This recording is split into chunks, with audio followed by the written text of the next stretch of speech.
Estamos de volta com o programa que discute a situação dos professores concursados. Hoje eu recebo o vereador Celso Gianazzi, do PSOL, e as professoras concursadas Tatiana Cortellini Cavalcante e Jaqueline Cordeiro Souza Moribe. Vereador, eu queria que você explicasse um pouquinho para a gente a situação dos professores em estágio probatório, né? A gente tem o decreto 58.740 de 2019 do Executivo que proíbe que o profissional, durante os primeiros 3 anos, participe dos concursos de remoção.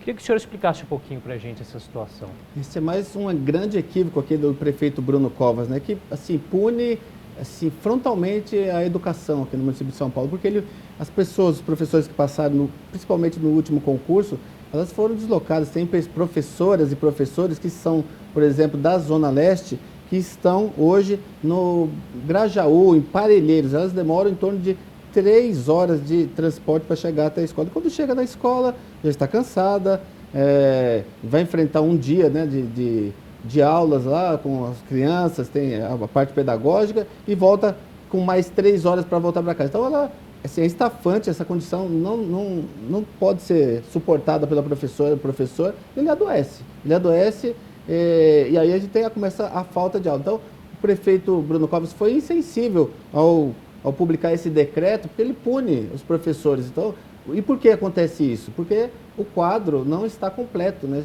Se tivesse completo o quadro dos professores aqui no município de São Paulo, não teríamos esse problema da remoção. E ele ataca a educação porque em outras carreiras aqui do funcionalismo público não tem essa proibição de participar do concurso de remoção interno as pessoas que estão no estágio probatório, com o estágio probatório de 3 anos. Então, isso é uma afronta, né? Um ataque aqui aos professores aqui da rede municipal pelo prefeito Bruno Covas. E só para entender, o senhor tem um projeto de lei para sustar esse decreto? Exatamente, nós já fizemos esse debate, temos um abaixo-assinado de mais de 3 mil nomes, a gente vai entregar para o prefeito Bruno Covas. Por quê? Porque a gente entende que isso aí, ele precariza ainda mais a relação de trabalho, ele precariza o ensino, ele acaba com a educação aqui no município de São Paulo, porque ele faz com que os professores adoeçam, né? Não tem condições. É na cidade inteira. Então, pessoas que estão da Zona Norte vão para a Zona Sul, da Zona Sul vão para a Zona Leste, mas os mais afetados nesse último concurso foram as pessoas que estão indo para a Zona Sul de São Paulo, o extremo sul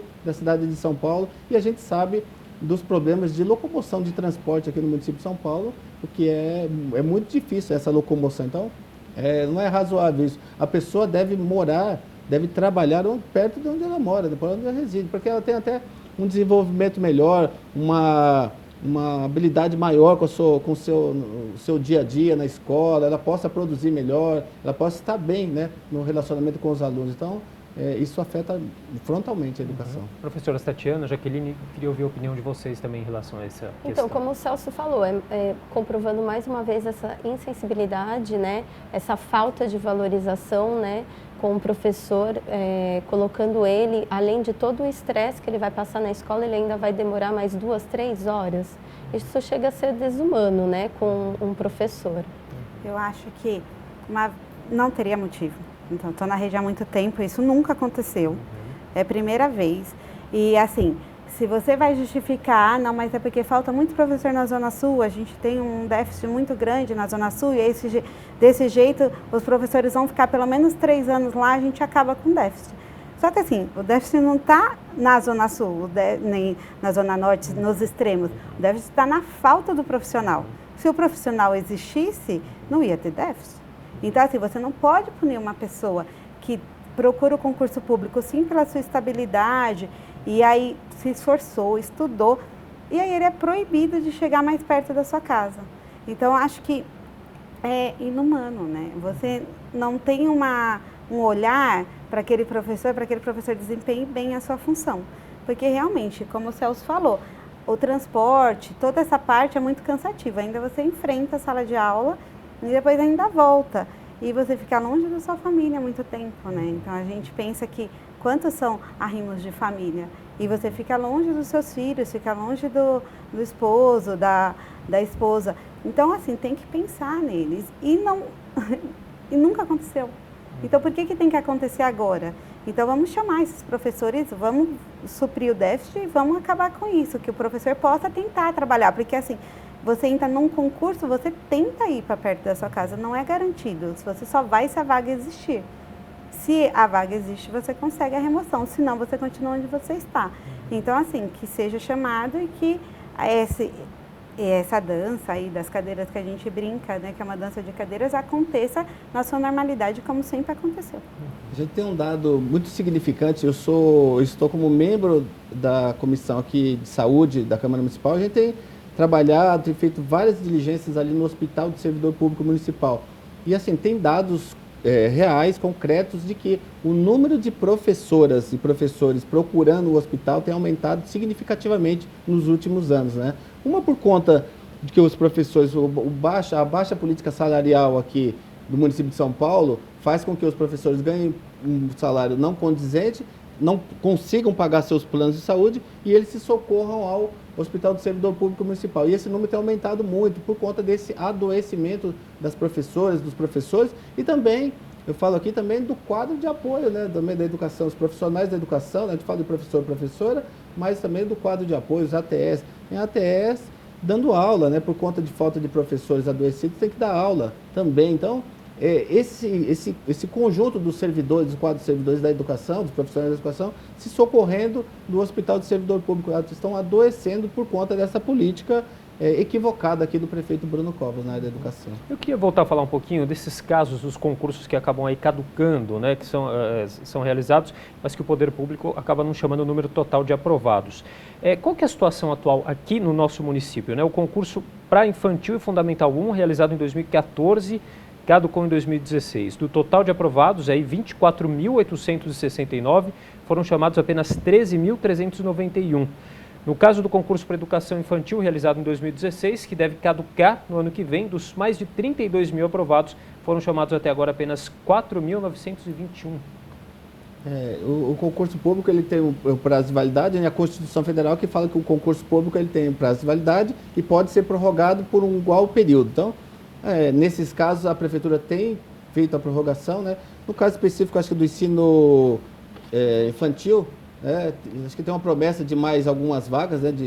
Fez um comprometimento com o Ministério Público, até acho que ia firmado um TAC, né, para chamar mais professores, mas o que falta mesmo é essa visão global, né, de chamar. Assim, existem as vagas, né, a gente sabe disso, existem as vagas e precisa de uma prioridade. No governo tem que ter prioridade como a educação. Então, a gente vai buscar dentro do orçamento e tem dados para isso, né? Tem recursos para colocar na educação e chamar os professores aprovados e preencher, né, lotar os quadros, prover os quadros que estão vagos aqui no município de São Paulo. Então, o que falta mesmo é a prioridade, elencar como prioridade a educação. Eu acho que também tem a parte, caducou aí em 2018, esse que você falou de 2016, foi prorrogado até 2018, que é onde a Tati passou. Então, assim, eles fizeram uma autorização, não precisou do TAC, foi feita uma autorização, se comprometendo a chamar mais para esse ano, mesmo o concurso tendo finalizado. Então, ou seja, teve um olhar aí, né? A gente pensa que o concurso público sempre vai acontecer porque está na lei. Os órgãos públicos têm que trabalhar com a menção do concurso público a partir do tanto de vagas que sejam abertas, que estejam livres. Então, acontecem as aposentadorias, as exonerações, os falecimentos. Então, é um número que realmente não dá para a gente prever, mas esse é um número existente. Então, em 2018, desde dezembro de 2018 até agora, a gente vê aí por semana mais de 10 aposentadorias, enfim. Então, assim, se a gente pensa que tem aí quase mais de 500 vagas só para Fundamental 1 e 2. Agora, o concurso de educação infantil, houve muita privatização, né? Então, a gente tem aí muitas escolas que agora são da rede parceira, né? Que são conveniadas à prefeitura. E tem as da rede direta. Esses concursos são para a rede direta. E mesmo assim, só 4 mil foram chamados. Então, de 38, se eu não me engano, que você disse. São muitas pessoas em expectativa, mas assim, é um número muito baixo, pensando que já está indo para o 4º ano, e só chamaram 4 mil, sendo que tem tantas exonerações, tantas aposentadorias acontecendo. Então, a gente tem que trabalhar com um número que contempla a rede. Foi como o Celso falou, a gente tem que ter o profissional. para que a criança seja atendida. Então, que essa privatização que está acontecendo na educação infantil, que seja que seja revertida, né? Que seria o ideal, que seja toda da rede direta, mas que esses professores tenham esse direito de estar em sala de aula porque passaram, porque prestaram o concurso, então, e que a criança precisa desse bom atendimento, né? Porque nenhuma criança que está numa sala remanejada, a professora faltou, ou até mesmo está dentro de uma sala, ele não tem a formação pedagógica, e por mais que tenha, ele deveria ter um profissional concursado lá para ficar com ele. E os ATS deveriam ajudar nessa demanda de corredor, de alimentação.